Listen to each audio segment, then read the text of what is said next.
新能源圈最新消息，靠問界而去站穩陣腳嘅賽力斯，最近又有新動作。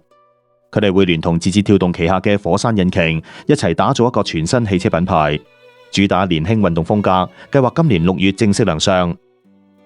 要明解呢次合作有幾大件事，首先要睇翻賽力斯係點樣走到今日呢一步。2020年呢間重慶車廠全年只係賣咗732架新能源車，蝕足17億，就嚟要斷氣。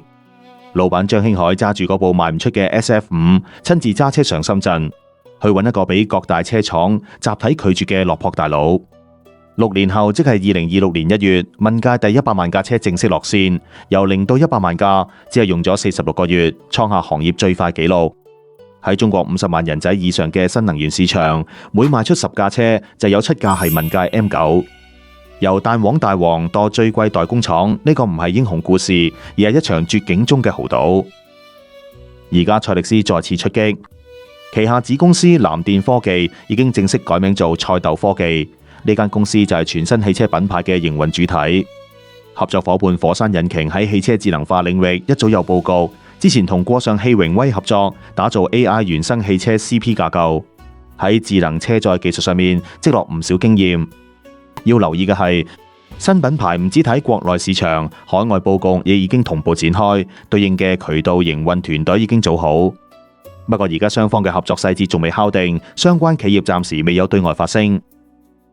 點解賽力斯要揀呢個時候推新品牌？睇下最新嘅銷量數據就明。今年4月，賽力斯新能源車銷量係33,132架，1至4月累計銷量11,132架，同比增長29.74%。